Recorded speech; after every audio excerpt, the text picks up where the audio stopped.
3, 2, 1. Yippee-Ki-Yay, mother. Welcome to the party, pal. Welcome to another edition of Yippee-Ki-Yay, Mother Podcast. What's going on, Mother Podcasters? Hey, All right. By the way, I re-record those after you guys leave because I can't we know. stand What? We know. those aren't my. Those are different. De Niro would do it in one take. Right. Well, I'm not De Niro, so. Shit. Okay. Wow, that's so nasty. All right, let me move over a little, center up. All right. So tonight, it's not the final. No, it's not the final remake. We have one more. One left. This was Drew's joint. Drew, what are the? Oh, so we're gonna do the remakes. We don't have to spin the wheel because we know what the next one is, which is Day the Earth Stood Katu, Still. The Day the Earth Stood Still. Platu. What is it? Barata Nikto. Nikto. Okay. I might skip that one too. No, I'm just kidding. I'm not going to skip it. And then we'll do a round of what you watch, which could get interesting tonight. I Well, think. should we talk about celebrity deaths first? If you've got a couple or one or. Well, he wasn't in that many movies, but Tony Bennett. Yeah, Tony Oh. Bennett. Yeah. Talk about a nice long life, Yeah, well no respected, a icon. Yep. You know, so 96. Yep. He was 96? yeah, Yeah. Man, you know what? We should all be so lucky. Yeah. Yep. yeah. And singing right up until the end, too. Mhm. Rest in peace. And my cousin met him, and she had met Sinatra as well. And she was like, the difference. She worked at a hotel. She's like, the difference between those two. You know, it's sort of like Sinatra. Everything had to be exactly right before he arrived, and it's like, don't look at his eyes. And Tony Bennett just comes in and walks up to the thing. Hey, how you doing? You know, this and that. Hey, we'll take your back. Oh, no, I got him. You know, he was just like a really sweet guy. Speaking of don't look in his eyes, the Washington Commanders got sold this week too, or last week. Yes, they did. And I worked. And he got fined $30 million, didn't he? I worked for him the first few years, and he used to come out of the elevator, and you could not look at him. You had to move out. I believe Really? Really? Did he- Charmer. Did he sexually harass you? No, he did not. He didn't sexually harass you? But he cut down a lot of trees, and he's done a lot of nasty stuff. And hopefully, this new He regime. cut down a lot. He did. He cut down Yeah, a he's ton no of trees prize. on his property. Oh, which man. was That's so, all right. what a So bastard. tonight is Drew's joint. Drew, what do you got for the remakes tonight? Tonight I brought The Evil Dead from 1981 and The Evil Dead remake from 2013. I did not bring The Evil Dead 2, which is really a remake of The Evil Dead as a Three Stooges movie, but we will talk about that. Yes, because So, that was my favorite of the three. Yeah, no, there are 4 movies and a TV show. I have not seen the TV show, but I've seen all 4 of the movies. Oh wait, there's a 5th movie that just came out that I also really like. Evil Dead Rise? Evil Dead Rise, which I recommend. Especially, I think John will enjoy it.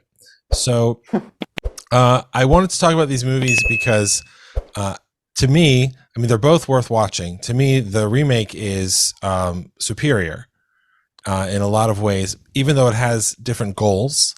But they're both, I think, very important special movies. They're both, I think, landmarks in their very distinct periods in which they've come out. Because The Evil Dead is a handmade film by a bunch of friends in terrible conditions, made for $7 or whatever in 1981, and it came out and it was a big hit. It wasn't a very hit. controversial movie. It was not a hit. No, it was a big hit over time. Well, it became It A cult hit on it became- VHS. It became a cult hit. Yeah. But it became famous for being banned. Right. Because the stuff now that looks like kind of corny special effects, even though it's very clever stop motion and things like that, it's not disturbing to us the way other movies and more realistic effects might be. But it got banned in a lot of places all over the world. And it launched the career of 2 very important people in the movie world. Sam Raimi, the writer-director, who's gone on to do a lot of different stuff, including gigantic movies like Spider-Man and things like that, and other really excellent thrillers. And also, of course, Bruce Campbell, who plays Ash, the lead of The Evil Dead, Evil Dead 2, and Army of Darkness, which is basically Evil Dead 3. He does have a tiny little cameo in the Evil Dead remake. And Spider-Man. Well, yeah, he's been in a lot of other movies. He's been in every Spider-Man movie. He's been in every Spider-Man. He's an excellent part of the show Burn Notice. Like Darkman. Remember Darkman, directed by Sam Raimi? Darkman, yep. Bruce Campbell walks by him in that film too. He was supposed to be the lead in that series, and the studio said, "Nope, we're getting a real actor," and that's too bad because I think Bruce Campbell is very unique approach to acting, and his personality on screen is great. And the first Evil Dead, even though it's straight horror, he gives it a lot of personality. Yeah, but I'm going to argue that it wasn't until 2 that made Bruce Campbell Bruce Campbell. Because when I rewatched number 1 just for this show, I couldn't get over how low key and laid back he was compared to the other kid that was in the film. That's fair, right? And yeah, I mean, he's the only one that stands out to me. I think 2 is what put Bruce Campbell on the map, obviously, in my opinion. Yeah. Now, obviously, he worked with Sam Raimi. He was part of the production team, all that. But I think he it was an 2 executive producer. Right. It was 2. In my opinion, 2 put him in that stratosphere of, oh my God. So anyway, go ahead. Yeah, so 2 is essentially a comedy version. Sam Raimi, like some other people in Hollywood, like Mel Gibson, really into the Three Stooges, that kind of physical comedy, which you don't normally associate. And my friend Rich from the party. Gore. Right, exactly. You don't usually associate that with extreme gore, but even to the extent that all of the undead, the Deadites, as they later became called, they called them Shemps when they were making the movie. And if you look in the credits, they have a list of Shemps, which include people like Sam Raimi's brothers, Ted and Ivan. When you saw some character in the movie that was possessed, but you didn't see their face, or you only saw their arm or things like that, a lot of those were the Shemps. So you might see a fight between Bruce Campbell and the other man, his friend. But if the man is choking him and you just see the man's arm, that could be Ted Raimi or one of those people. But again, you're talking about 2 at that point. No, that was in 1. Oh, really? Okay. Yeah, they called them Shemps, and that's how people did it, and that's how people. I mean, I think it's the kind of thing where you make a movie with your friends, and you somebody's supporting you and helping you out, and they're like, "You want to be in the movie? You could be in the movie in this way," because it's a very small movie and it's a prototypical movie, but it also came out, and this is what I mean by a landmark in its distinct period. It came out in this era where all of these really like formative modern horror movies were coming out. You have Halloween coming out in 78. You have Friday the 13th the year before this. You have all these other things that became big, Nightmare not on Elm always Street, quality. come out. Nightmare on Elm Street, a little bit after Texas Chainsaw Massacre. They became franchises before we used that kind of language. And a lot of them continue to make movies even today. And then a lot of those movies were remade starting in the early 2000s. And a lot of those remakes are not good. Some of them I think are very good, like the Hills Have Eyes remake by Alexander Asia is good. The Texas Chainsaw Massacre remake with Arlie Ermy is surprisingly entertaining. But I think that this Evil Dead is actually the best of all of those remakes because it commits to the horror notion of it. I mean, the first movie is played straight, but this movie, in an era today when people complain we don't have enough practical effects and everything is CGI and all that kind of stuff, this movie is all on set, in camera, makeup, gore. I think they used 70,000 gallons of blood when they made this movie, and 50,000 of them were in the raining blood scene at the end. And I would say also, I'm not a connoisseur or anything, but I think this was very good movie blood. Sometimes you see movies and it's not really convincing, like Blade 2 or something, but this movie was extremely wet and gross and violent. And my wife likes horror movies a lot, but she doesn't like really wet horror movies. And we didn't know that this was a wet horror movie, so she spent a lot of the movie in the theater of Evil Dead 2013 in her hoodie on her phone. Even though I told her we could leave, she could leave. She goes, "No, you're enjoying it." So we stayed. And so she never saw the second half of it. So if any of you guys reacted that way, I don't think that you're not brave enough. It is an extremely intense, relentless movie, and I really liked it. And I would like to know what you guys think. Well, let me jump in if I can. Of course. On the ninth, I did a series of blogs, my favorite 10 horror films of every decade, starting in the 30s. And in the 80s, I knew I was going to put one of the Evil Dead films up. And I really debated whether to put 1 or 2 Dead by Dawn up. And I decided to put 1 up because it was the original. And I did not see 1. This is how you know it's not a hit. I did not see 1 at the theaters, and, I used to see everything. And so I don't even remember it even being in the theaters in my area.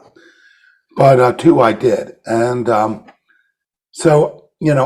on my list of top 10 films of the 80s Evil Dead, the original version, is like number 6 or 7. And because it was a very good decade for horror. Yes. And maybe other than the 30s, the 80s may be the second best decade of horror. But, I'm reevaluating it after seeing 1 because I just don't think 1 held up as much. As I'm sitting there watching it, I'm expecting certain things to happen in certain scenes, and I'm like, oh, that's right. That's 2. Oh, that's 2. And it's like, come on, Bruce. When are you going to, That's what I mean. I had a completely different, rewatching this thing, a completely different experience than I expected. And I couldn't believe how subdued he was, right? There was none of the stuff, because 2 is so in there, and everything he did in 2 and they did in 2, I kept waiting for the big Ted Raimi, the big body to come out from the basement that floats around and does all that stuff in that crazy bodysuit they had. Right. And how straightforward 1 is. Also, 2 introduced the character of the daughter of the person who's on the recording, which isn't in this one either. Right. And even the end where Bruce Campbell, Ash, looks like he's getting attacked. Like, that's it. It zooms into his mouth and it's done. So 2 is like in the DNA. 1 was not in there. So I think I may have to go back to my list and switch out 2. I didn't think, in honesty, I don't think 1 held up as. I mean, I really loved 1 when it came out. I saw it on VHS and like everybody else. VHS, and really loved it. I really thought the stop motion stuff was goofy, but I still enjoyed it. But 2 was the real one. Now, all I could think of when I was watching 13 was, wow, they really Hollywooded it up. I mean, if you read any book about screenwriting, that's what they did on 2013. Rather than just, the first film just opens with an ominous, steady cam shot. And then you introduce all the characters. The big scare is they almost hit a truck. Like, even when you're in the audience, they're not going to die in that first scene. You know what I mean? That you're seeing them. But on this one, they start with a big action sequence, right off the bat. And they, with a lot of horror in it, burning the one girl. And then, when the characters arrive, there's more of a backstory. It's all Hollywood. It's all save the cat. There's more of a backstory.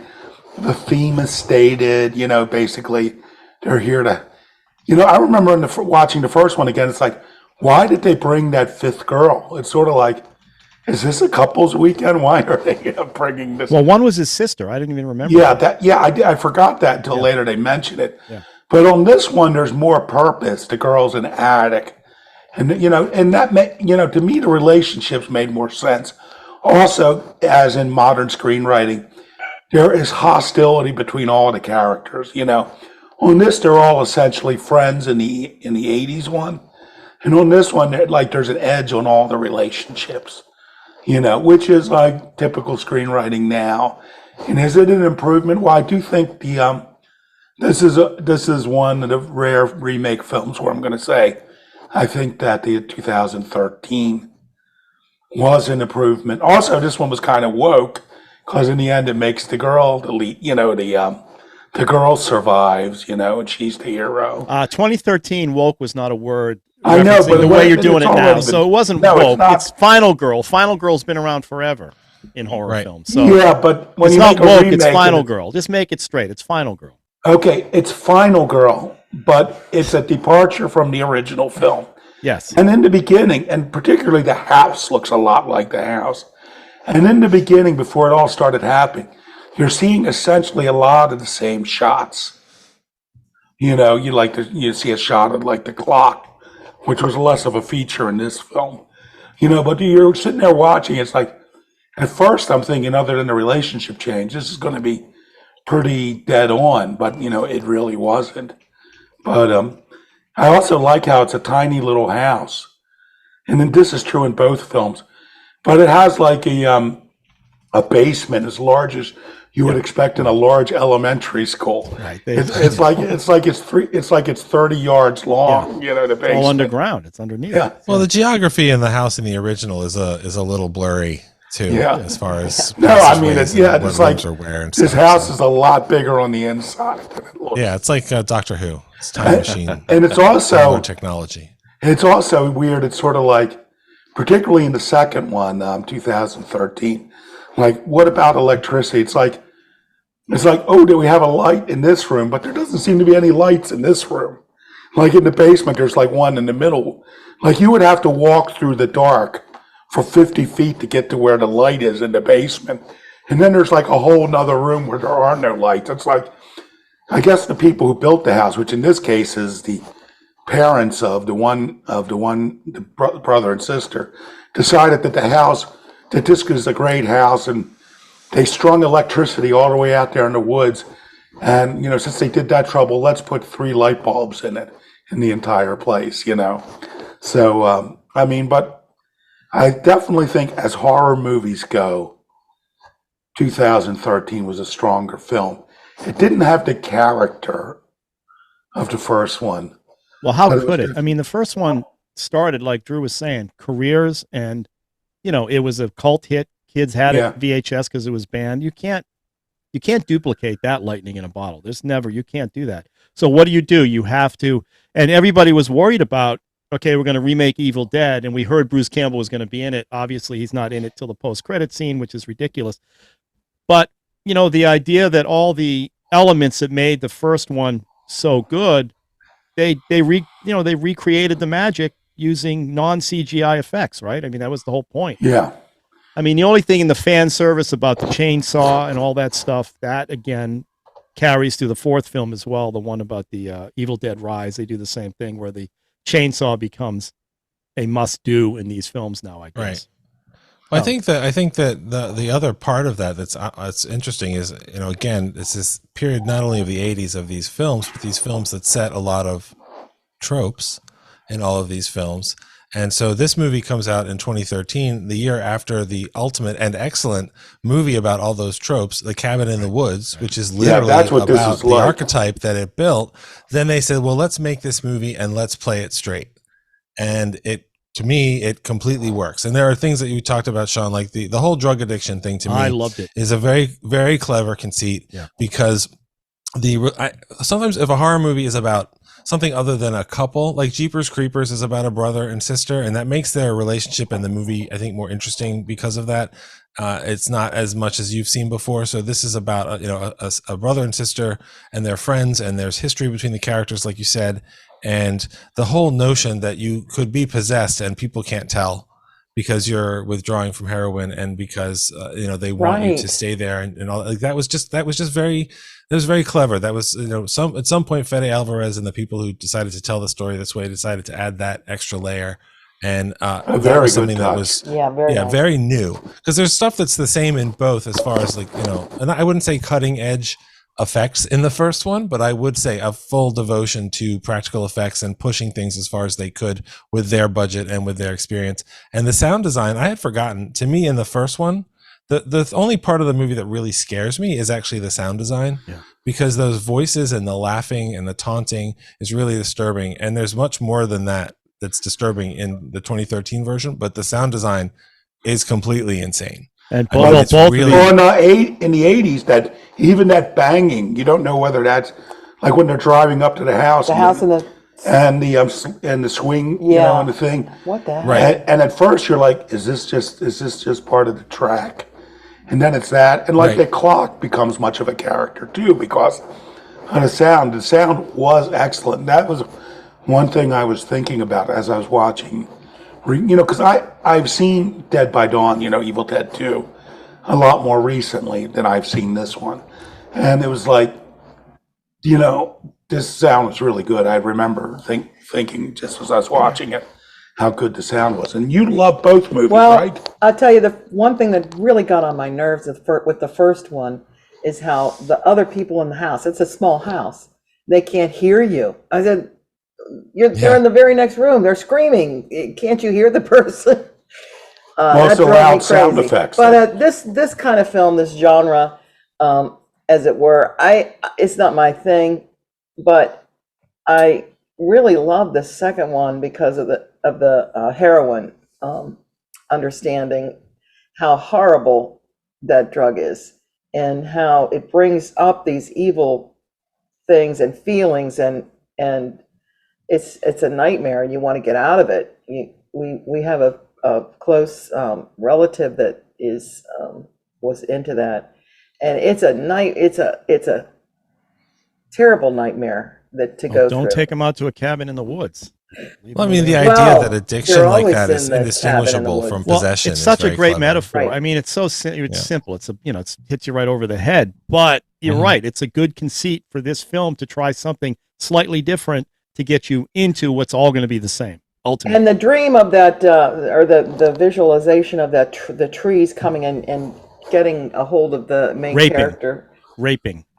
Raped by the trees. Yeah, I mean the first movie, I forgot how horrific that was in the first film. It's brutal. It's pretty clear. I think that's what really sold the film. What really shocked. Well, I mean, that's really what. I don't know. Did they do that? Did they do that in number 2? I forget if they did that in as graphic as it was in 1.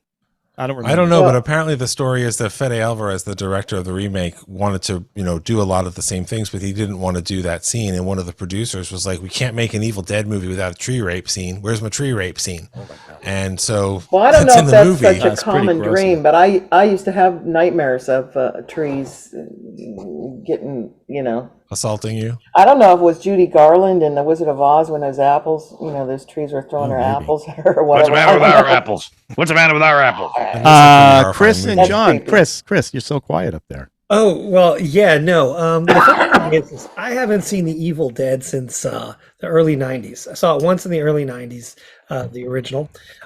However, I've seen Evil Dead 2 and Army of Darkness many, many times. And it's funny, I went back to it and I just kind of remembered how different it really was. And how, it is just a straight horror film. I do like in the 13 version, I thought the heroin thing was really clever. Like, you said, and I did like the way they did it. I probably like the original better though, personally, just because there's something about watching a movie like that I'm sure us as film fans and some of us have been more involved in making of films that gets you all excited, like, let's go make a movie. We could do this, and it does. It's so clever and, and it's so ingenious the way they did a lot of things, like those scenes where, like, the ghosts are running through the woods or whatever. Apparently they just, put the camera on 2 boards and they held it between each other and they ran through the woods. And it's just all these like really kind of, the tricks they did were amazing. All these creative ideas that they put together. Especially when it went through the house. Yeah. The camera went through the house at the end to Bruce Campbell. And they just did all of these things. And those are the kind of things that, like, I really kind of enjoyed it and was excited about. Because, like I said, I mean, I'm not the biggest horror fan in the world. So I kind of do like my horror to be a little bit more less wet, as you say. I don't really like a whole lot of gore. I've never been so, but when you throw in a little, obviously Evil Dead 2, and then of course Army of Darkness is a straight comedy. I mean, it's fun. It's crazy. And so I did enjoy the Evil Dead 2013. I thought it was kind of cool how and it did scare me. I mean, it was gory, and like I said, I was very unsettled by a lot of the stuff that was going on. The soundtrack alone will upset you. Yeah, it really is. Those horns, yeah. Yeah, but I think in the end, I probably like the 81 version better, just because, just watching it and kind of enjoying it for all of that creativity that those guys were obviously bringing to the set every day. Obviously with the new one, they probably didn't have $50 million, but they probably had 15, to make that movie, if not a little bit more.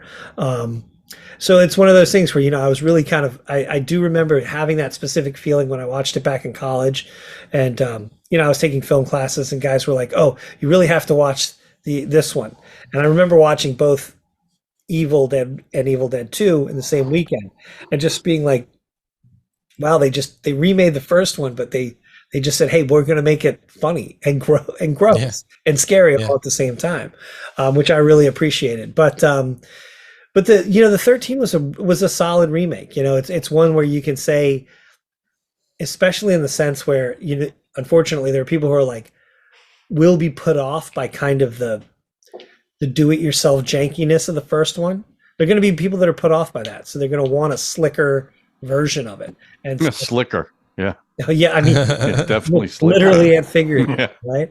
And I really did like. I really liked that opening twist in the opening scene, where it seems to be set up as like another crazy family from the Texas Chainsaw Massacre vein, and there's this poor girl that they've caught, and they're gonna do something terrible to her, and then it turns out she's the evil one, and these for lack of a better term, weirdos are actually the good guys, which was kind of a nice twist. And so it's funny because I remember feeling myself being like, oh, I don't really like this torture-y kind of I don't like torture porn. Yeah, I don't like torture porn either. yeah.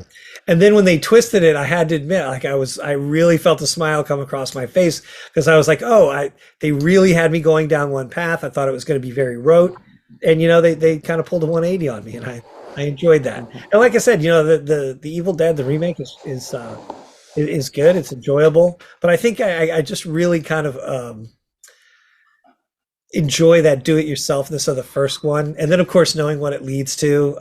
I've actually never seen Ash versus the Evil Dead either, the television show.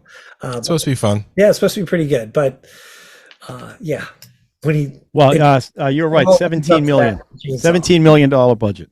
Okay, there you go. Estimated. All right, Johnny boy, let's go. Look, these are not my kind of movies. I don't like these kind of movies. I don't watch these kind of movies. I've seen The Army of Darkness, which I really like because it was a straight out comedy. Without seeing the other two, so you saw that one? Yeah. I think the first one, I think Chris is, I'm more aligned with Chris on this one. Once I understood how that was kind of guerrilla filmmaking, and you read about how they actually made it, that kind of intrigued me. The movie itself didn't, but the fact that they made it and how they did certain things, I definitely appreciated. The second one, I gave it a shot because I love Jane Levy, because I used to watch a show called Suburbia, and she was just the cutest thing in the world. So I figured I'd give it a shot.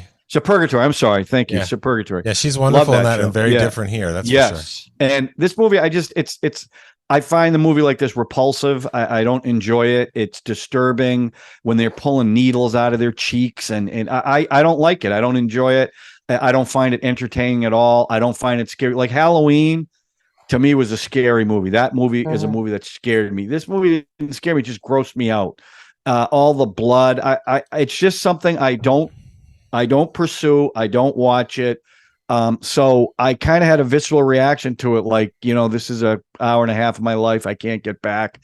And Ralph knew it. I mean, him and I talked about it. I wasn't even going to watch it because Ralph set a precedent. If there's a movie genre you don't want to watch, you don't have to watch it. And originally I wasn't going to watch it. And I said, no, that's not I'm a fair. professional. I have to Drew picked these movies because he loves these movies, and you have to support it. But it's just, thank you. I would never watch a movie like this. I don't like movies like this.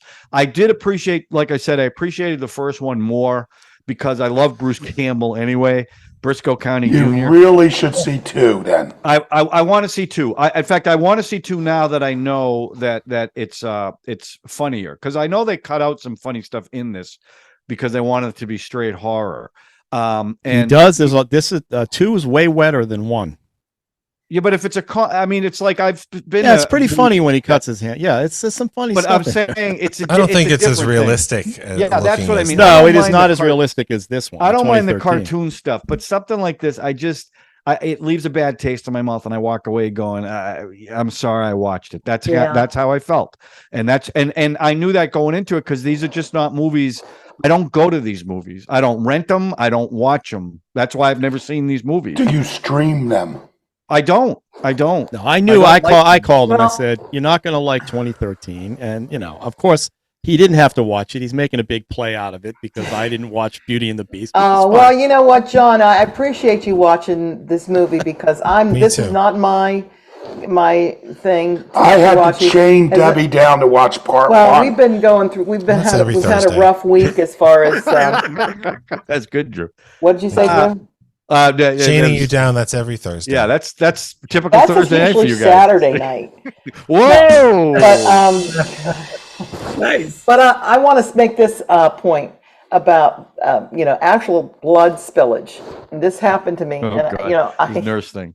No, I'm putting a unit of blood up on top of the topmost refrigerator, and it falls. I was just new to the working at. Oh, not blood, not your refrigerator in your house.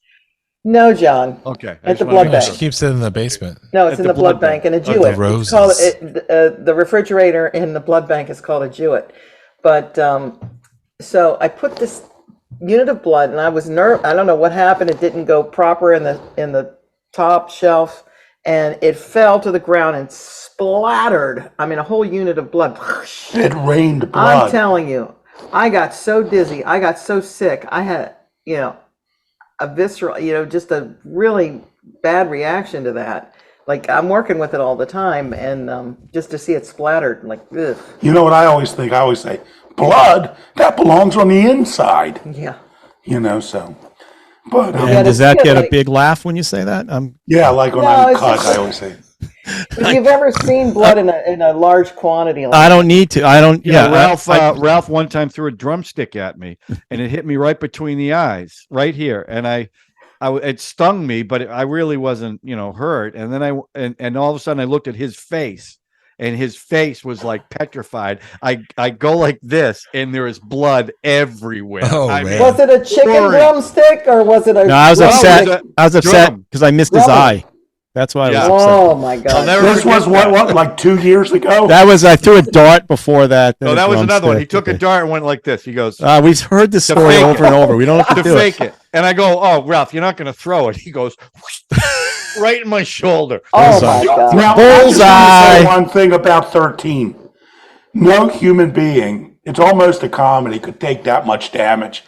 Like they all, the one guy gets like 52 nails shot into him. Oh, that poor guy, that poor bastard. Well, that's what he gets for saying the words out loud. This is the other thing I want to say. He did start it. In all these films, you always have some idiot, including Bruce Campbell, who decides, what the hell, I'm just going to open up this stupid book that should never be opened, and I'm going to read this passage that should never be read, and none of this would happen if those guys would just shut their mouths. So that guy deserved everything he got, and he got a lot. How about in Cabin with the Woods, the stoner guy, when they find the book, and then they get one guy goes, hey, there's something in Latin here. Right. And he's like, Let me please don't read the Latin. Right. No, that movie really turned the stuff on its head. It was great. Yeah. But so that's my only complaint, that, like, Jesus, don't open that book. And he has to painfully open it up. It's same as the ride. It's Same not thing even happens Christmas, and he takes it out of its wrappings. It reminded me of that commercial, that insurance commercial, whatever it was. Let's hide behind the chainsaws. Yeah.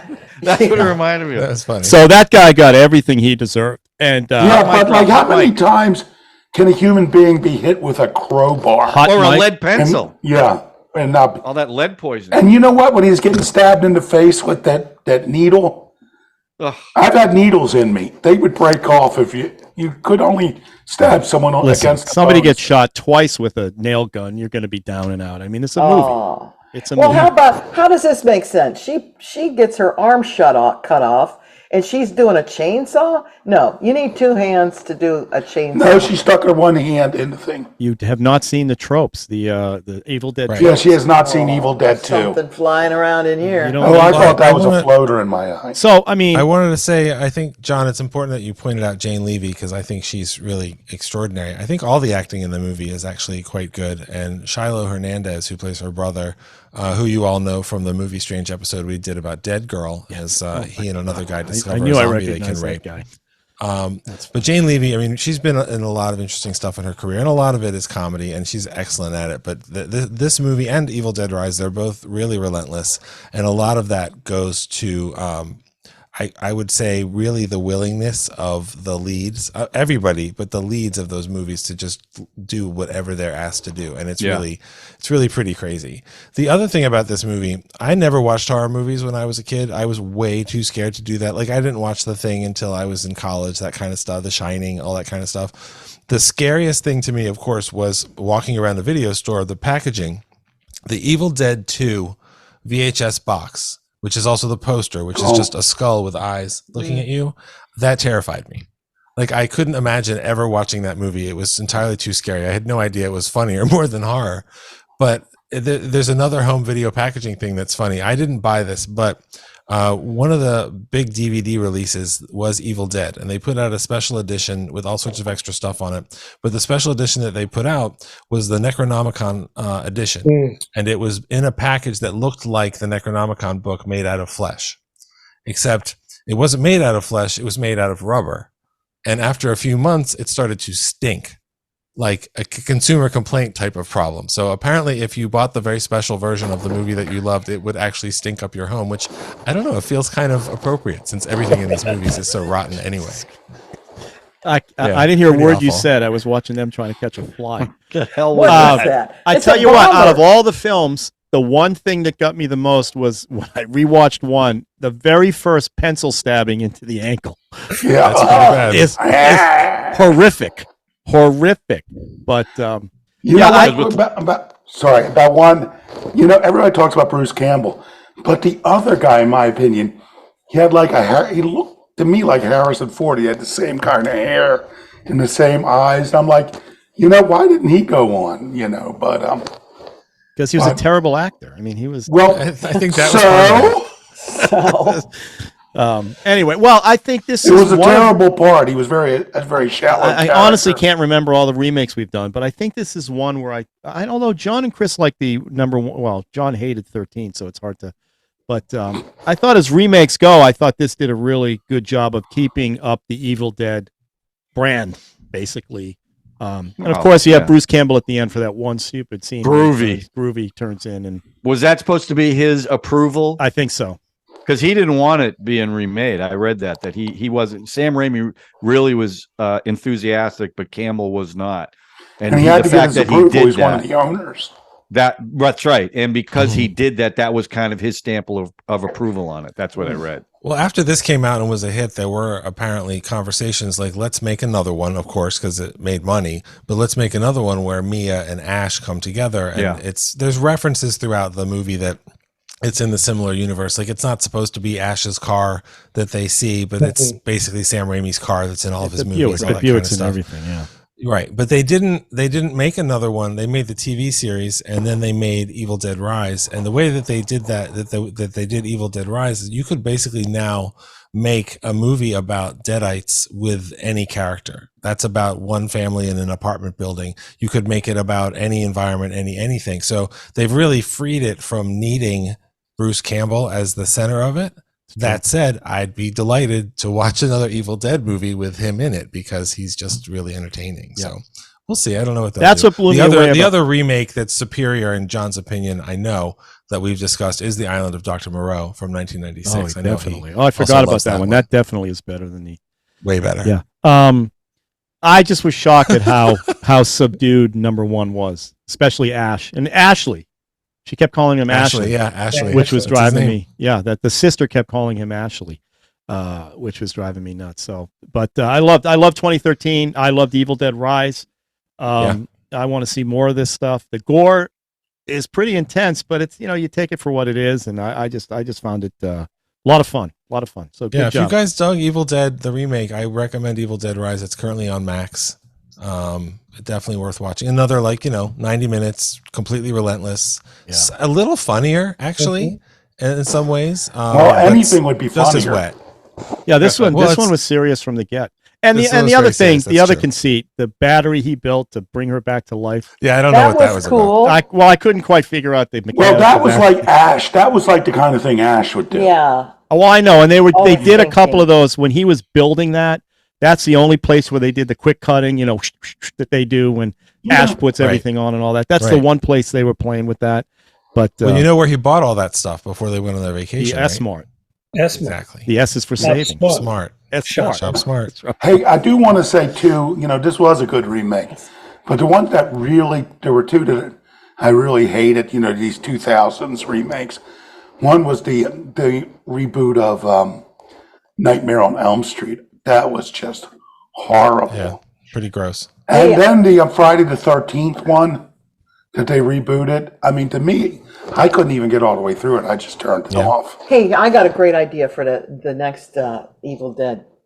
So they bring her back to life, but during the course of her death, she goes to hell. and she's in hell for a while, and then she comes back and reports. You know. Well, that's Event Horizon. Yeah, Oh, right. is that right? That's a good one. Good one. You should bring that one. Another one John would enjoy. John Is would that love has that that movie been made? Yeah, Event Horizon. It's a science fiction film. All right. I'm gonna Wet watch in that. space. So there we Don't go. Say it. There we go. I think good choice. The next one is who brought the next one? John? I thought it was me. Oh, but I okay. could think it was I Sean. don't know. I'm asking. I think I would have because I love the original. it was me, I believe. The Day the Earth Stood Still, the Michael Rennie version, and then the Keanu Reeves remake.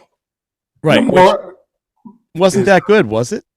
No, it no, was not. So okay. Even if the original didn't exist, I don't think we'd still be talking about the Keanu Reeves version. No, Yeah. you're right. It was a The expectation. So this will be It another wasn't just fun a one. bad remake. It was a bad film.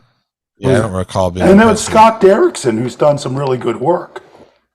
I've never Like seen that Doctor the Strange. original. I don't know if I've seen. Robert Wise's The Oh, Day it's the very Earth good. Stood Still. Never seen it. That's a fine all the film. way Well, through. it's in black and white, Gort, Klaatu, Barada, Nikto. Nick, which you no. will remember from Army of Darkness. Yes. Right. They use Those are that the three reference. words. Baratu. Yeah. Oh, That so was all one of of the Jabba best the Hutt's- moments of that All film. of Jabba the Hutt's guards on the sail barge are Klaatu and Barada and all those names, and I never realized that until much later because I was a kid. I didn't get that. So And they sing It's about it in everywhere, Rocky it's Horror Picture Show. So yes, That's they do. right. Wow, it's all so woven. Michael together, Rennie isn't it? was ill. all right, but here's the deal. After this last remake, we're Yeah, what are we going doing back to the next? original format Thank of Thank one Indian film movies. per person. Okay, Oh my. but I have an idea. What's your idea? Ugh. I was listening to one of my favorite podcasts, and they were talking about courtroom dramas. I think for the next one, I think we should each bring a courtroom drama. But Oh. we'll talk about I it. already We'll picked vote the on it. verdict. Okay, Guilty. I I wasn't call going the to pick. verdict. Okay, all right. All right. Does it have to be all courtroom? Well, it should either take place around a courtroom or it should Like, be- can a large portion of it be courtroom? Like yeah, it doesn't all have to take place in the verdict doesn't all take place in the courtroom. Yeah, but like 8 Men Out, that there's a lot of courtroom in 8 No, Men that I would not call that a courtroom drama. That's a baseball movie. Out. Of course. But So it's I'd have to say no on that. But again, we'll vote on that off. If we want to go back to the original, which is we just bring. Wait, Well, Chris, why don't you bring Star Trek 6, The Undiscovered Country? Because there's a Klingon There's- court scene. I think, yeah. wait a minute, Ralph. Let me ask for a clarification. How about To Kill a Mockingbird? Is that a court movie? Yes. I think I would think so, consider yeah. that a courtroom film. So, Okay. but anyway, we'll think about it. I'm sure our many viewers will comment on what they want to see. I know what I want already. No. I know what you want, baby. Oh my God! All right, let's do a round of what do you watch before I throw up. Oppenheimer. John, what do you watch? As you guys know, my wife watches a lot of reality TV. I do not. The only reality TV I watch is Below Deck. I love Below Deck. Well, they just had a 2-episode reunion show, and I watched it on Peacock, and it was uncensored. Oh my. It was freaking crazy. They're all F-bombing each other, and it was great. Well, they are sailors.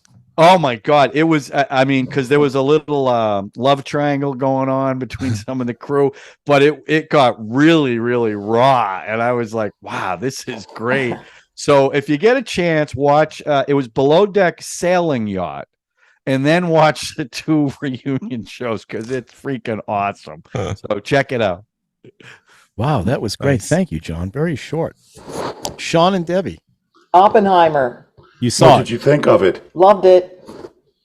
I loved it too. I will say I felt there were too many characters. Yeah. I hear a lot of too actors political, walk- too political. Yeah. But I guess you had to do that. Too political. It's a movie What about do you the mean too atomic bomb. political. I mean, No, but Yes, it's more about but the. I it's wish more it would about have the been red more stuff. about Oppenheimer the man, you know. well, because it's based on the book about him. The bomb American is just a part of Prometheus. Right. But how did- did did- get the imagination to? I want to ask you a question. It was in. They shot the whole thing in IMAX. I mean, does it show that it was filmed in IMAX? I mean, I don't. Well, No, we it's didn't not watch on it the in screen. IMAX. No. You didn't. Okay. And in I Baltimore, always say- they played it in 70 millimeter at the Senator Theater. You know how we know always that. say it's all on the screen. You know, the money is on the screen, not in Like this Evil case. Dead. What do you Not mean in not this in this case. case? What do you mean not in this case? Oh, I thought it was on the screen, but No, I mean this special Debbie effects. really likes smart guys. Oh. She finds them very sexy. That's opposite of her Everybody has real a life, fantasy. I guess. I heard Cillian Murphy was but- incredible. Yeah. No, that How was do you a pronounce his blow. name? Is it Killian or Oppenheimer? Cillian? Cillian. I thought it was Cillian. I thought it was Oh, but I Killian. do want to bring up another thing I saw. Wait. I am going to see it Saturday in 70 millimeter at the AFI here in Silver Spring. So You're not seeing it? That's a in great IMAX? I theater. can't find Yeah. an IMAX. I mean, I guess I could drive out to Virginia to go see it. Or Really? the That Air and far? Well, the Space problem is Museum. that- Air and Space The Museum. problem is does that it. if they say it's IMAX, it's not. You need it's a not real really IMAX. And Chris was so- saying the Maryland Science Center, but It's not doing it. It's not showing. playing. Yeah, they're not doing it. If But- they were going to do any movie, you'd think. It'd I be saw that. Hateful Eight in 70 millimeter at the AFI. It was freaking Me beautiful. too. So, Yeah, I did see that roadshow. That was. so pretty I'm looking special, forward so. to this, and I'm seeing it on Saturday. Go ahead, Sean. You had something else? Well, we just did our Beauty and the Beast version. I took my granddaughter Mara, who was our guest, on to see the live action version of Little Mermaid, and to me it was like, okay, I thought Melissa McCarthy was good as Sea Witch, but I had a hard time with it because it's sort of like when it's an animated film, it doesn't you're not wondering how are they breathing. It's like they're underwater and they're talking, but shouldn't bubbles and all be coming in and out of their mouths and everything? I don't think about that on the animated film. So when we left, I asked Mara, who had seen the animated film, which one she liked better, and it was like Beauty and Beast, and she liked the live one better. She's growing up. And no, that's exactly what she said. I'm older now, and I don't like the animated ones as much. Oh wow! But then we walked by, there was a poster for a show she used to watch but outgrew for the next Paw Patrol movie. And I said, oh, look, there's a Paw Patrol movie. And she's like, no, don't say anything, but if you'd like to go and see it, I'll go. Aw, For grandpa, Isn't that sweet? that's nice. Chris. So I went to, I also went to the movies and finally caught up with Indiana Jones and the Dial of Destiny. The Dial Oh. of Death. My son and I went to see it. My daughter, who was on the show last week, said she decided, to skip it. She's not really into super actiony, shoot 'em up type movies. And here's the crazy thing about the Dial of Destiny. I enjoyed it. I mean, don't get me wrong. It is definitely securely in the number 4 spot in the ranking of the Indiana Jones films. But I really actually enjoyed it because I realized about halfway through the movie, maybe 2/3 of the way through the movie, I was like, it dawned on me. I was like, please don't blow the ending. That's how much I was enjoying it. Is that I was all of a sudden I was like, please don't screw this up. It might. And don't get me wrong. Some of the stuff with the actual dial itself got a little crazy, got a little silly, but. And I know that they did a ton of reshoots on this film, that they had screened it and people didn't like it. So they changed some things around and they did a ton of reshoots.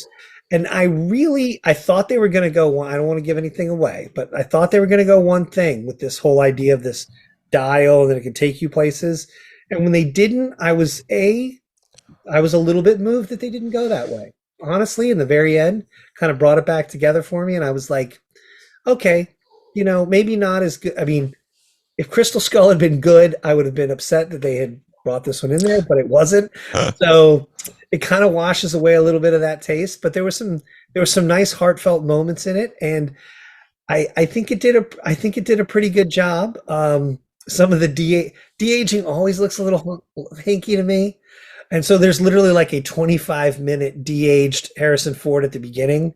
With where a he's- 60-year-old voice or a 70-year-old 80-year-old voice. 80. He's 80. Like Yeah, Robert he's De still got Niro in that Irishman. gangster movie. Irishman, yeah. And he's was- beating the one guy up. That didn't bother me he's as much like- as the CGI running on the train. That bothered me at the beginning of. Oh, really? Yeah. Yeah, at least in Mission Impossible, they actually put them on a train. Yeah. Yeah. Yes. I agree with you. I liked the film. I wasn't a hater at all. Yeah, I mean, I enjoyed it well enough. So yeah, I'm glad I caught it in the theater, so I can say I've seen them all in the movie theater, Nice. whatever that's worth, right? Yeah, So worth something, I guess. Well, if Drew. it's a double feature at the Benji's with Mission Impossible, we'll see it. Oh, that'll be confusing because they're basically the same plot. No, I what's think, coming so. up at Benji's is Mission Impossible and Teenage Mutant Ninja Turtles. There you Ooh. go. Good times. So, Drew. That's So I guess my claymation or theme- something. My theme this week was watching savage things. I finished watching Avenue 5, which is not great, but pretty savage comedy. Yeah, I I like finished that watching show. Extraction 2, which is extremely violent. I had some friends over on Saturday and watched The Kingdom from 2007 Great with Jamie film. I Foxx, love that film. which is a really excellent action movie and way even crazier than I remembered. Especially the big chase, rescuing. That's Jason got Bateman, one of the best everything at the openings end. in a film I've seen. That whole animated thing they do to explain. Yeah, that explains Oh, the, yeah. the oil It's crisis. so- and yeah, it's, I've been wanting to use that really in moving. shows that I've done. I just thought that was brilliant. That thing. Yeah, it's really incredibly well done. Yeah. It's a great setup, and it turns out the most savage movie that I saw, and an excellent film, is called Barbie. That movie is fantastic. It's really funny. It's really smart. The acting and the choices that they make, the cast is all really amazing, and it is. I'm going to just go ahead and say, John, it is designed to give you a stroke. It is definitely it's designed to give you a. It's Only not- if you it's see not it. s- All right. It's not something. Well, John, it's you not never something- played with I'll Barbie, did confess, you? Drew. I went to Benji's this week and saw a double feature of Blondie, Barbie, and No Hurt Feelings, or whatever Oppenheimer? that Jennifer Lawrence film is. No Hard, Oh, no yeah. Hard Feelings. So No Hard I saw Feelings. Blondie as Barbie as well, and loved it, and totally Yeah, it's understand what amazing. you mean by giving people strokes because, you Yeah. know, it's, I don't think it's doing that deliberately No. to give people No. strokes at all. No. But I think, John, you might like Evil Dead Rise more than you would like Barbie. Oh, yeah. I think he will. Oh, yeah. I actually I think have you're to, I right. have to Oh, say, God. I mean, I think Barbie is a product of giant corporations and all that kind of stuff. It has a very free, thoughtful approach to what it's doing. I don't know how you could cast anyone else other than Margot Robbie and Ryan Gosling in the roles. It's not long, but it even goes Indian and has a musical number in it. And it is just super entertaining. And the only other thing I'll say, Michael Cera is in it. He plays Alan. All the Barbie characters are real toys. So like you have Emerald Fennell, who's the writer director of Promising Young Woman, as Midge, the pregnant Barbie, which is actually a real Barbie. And they have all these different stuff. So it's pretty funny. But they have Michael Cera playing Alan, who was Ken's friend and that nobody pays attention to. And I remember watching the movie and I said to Kelly afterwards, I can't believe the sets that they built for Barbie Land. They're unbelievable. And she said, like, how much of that is real sets? Are they CGI? Like, how much is it? And Michael Cera said that when he went on the set for the first time, it was the most astonishing thing he'd ever seen working on a movie. He said there were so many details built into the set, stuff that would never be on camera just to make it feel more real. And he said, I couldn't decide if I was watching the craziest, pinkest thing I've ever seen or the most money I've ever seen spent right in front of me. And the production design and the everything about the movie is really quite incredible, and it's so funny. Even And people the who last hate line the of the film. movie is funny. Even people who hate the movie have talked about the production design. Yeah, it's amazing. Wow, It's we like gotta speed see racing. it. I want to it's- eat We it. gotta It's, see it. I don't care. I loved it, and I saw it at the drive-in. So we had a bunch of young women to my right who were watching it, older couple to my left. Everybody enjoyed the film. The production. Yeah, I wore a pink Ryan shirt. Gosling is just a blast as Oh my Ken. god, yeah. It was, and I saw the backlash on YouTube. I saw people throwing Barbie dolls into cans and blowing them up and all that. Fuck off, Ben Yeah, Shapiro. Ben It's Shapiro. only a movie, right? It's only a movie. Now, the other thing is it's going to sell a ton of Barbies. There's no question Yeah. it's going to revive that if that ever needed reviving. And everybody's going to be walking around with this sweatshirt that Ryan Gosling walks out at the end of the movie wearing. Right. That's Yeah, going to be a pretty huge funny. hit as well. I mean, it's Well, just it's also it's the biggest movie of the summer with an Indiana Jones movie and a Mission Impossible. I couldn't movie get over and how The good it Flash. is. It It's made nuts. 160 million bucks this weekend. It made 26 million dollars on Monday. It's like the biggest movie of the year. It's the biggest movie from a female director ever, and it's directed by Greta Gerwig, who is she's got quite an incredible career ahead of her. She's a wonderful actress. She did Little Women and Lady Bird, and apparently this version that she wrote with Noah Baumbach, it's like there's been different versions of a Barbie movie floating around. One with Amy Schumer about 5 or 6 years ago. This is the movie that she wanted to make, and when you see it, there are certain scenes that they don't seem controversial to you, but apparently the studio was like, we don't need that, take that out. And she was like, no, this is the movie, the bus stop scene specifically. This is what this movie is about. With the Hollies? And, it's got genuine surprises, and it's really wonderful and funny. And now they it's do so tons of savage. movie references. There's a Godfather Yeah. reference in there that I just lost my shit. I mean, There's a whole Matrix thing. yeah, Like, it's a crazy. blast. It's a blast. So, Yeah, and then super I saw the second feature was No Hard Feelings. That Jenna, has anyone seen that? No, I really want to though. I'm gonna have. It's fun. It's fun, but it's a little creepy because she's playing a 32-year-old who's hired to have sex with a 19-year-old boy. The by trailer is That's that movie. He's 19. Yeah, the The trailer trailer really is funny. hilarious. Well, she does a scene on the beach where she fights a bunch of people nude. I don't think it's her, but still, No, she did it. No, she did it. that's her. Yeah, it's her. Yeah. It's definitely her. Yeah. Well, Is then, this okay, one give us a- streaming? No, Yeah. no. No, it's not streaming. It just Anyway, came out a if couple you're in weeks Baltimore, Well, I'm proposing. What's that rated? that's R. R. It's R. That's R. Very Well, R. see, that Hard doesn't R. make sense that they have Barbie movie and then this one. I don't Barbie movie is not for little kids. Oh, No. how old would you recommend? It's PG-13, so I'm thinking 12, Oh, 13 they're and gonna- up. It is not Oh. for little 8-year-old kids at all. Oh. It's not for kids who are still playing with Barbies. Let me just put it that way. No. Yeah. It's not because it's like explicit. No, or- but it's or just so it's whatever. above the it's It's definitely more grown up than you would think it would be. Oh. Well, we have a screenwriter friend of ours, Jenna Healy Globe.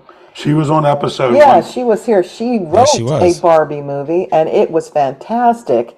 And we were all like, "Let's do it. Let's send it to Mattel." And Sean said, "Oh, they'll never go for it because the Barbie brand is very Yeah, protected." another one of Wrong. our guests was on work for them, and I mentioned that she had the script. He's like, I could get fired just reading it.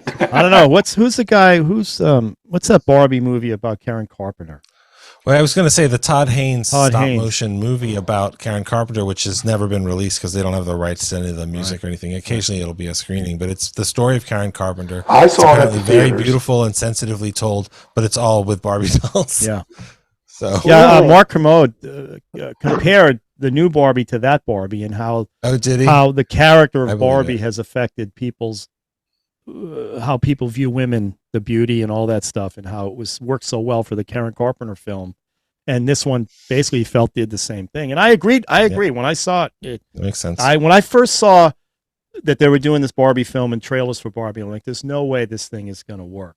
And man, did they pull it off. And like Oh, you yeah. said, Wow. Greta, Trailer I can't looks wait. fantastic. I wasn't going to go see it until you guys started. well, if you saying read, it, if you watch anything and you read all the backlash about how it's misogynistic and it makes men look silly, Ken is a silly character when you compare him to Barbie. He's not his own person. He's only relates as Barbie relates. That's it. and he has no Yeah. genitals. And he has no genitals. So there's that. All right. Well, there you that's go. something I haven't. Well, sorry, what? Okay, good. I'm glad. Don't say it, Sean. Okay, never Don't mind. say it. We dodged a bullet there. All right. Yeah. So next week we're going to do, excuse me, The Day the Earth Stood Still. Yes. And we have to watch both versions, right? Or Yeah, one should be a think so. pleasure, and one should be interesting. The other is a movie. all right. It's only a movie. All right. It's sort of like when you see what they did with it, it's like, why did they even redo this? What's the order? Should I watch first, then second? Because I've been flipping. these Watch around. the first one, then the Yeah, second. I'd watch one. the first Okay. one first. Okay. Yeah, definitely. Okay. And it's a reasonably short, concise film, easily done. And the second one is stupid. Okay. Great. I can't wait to watch it. Well, you You guys love let us know if you stupid. watch Evil Dead Rise. Yeah. So, all right, everybody. See ya. Have a good week.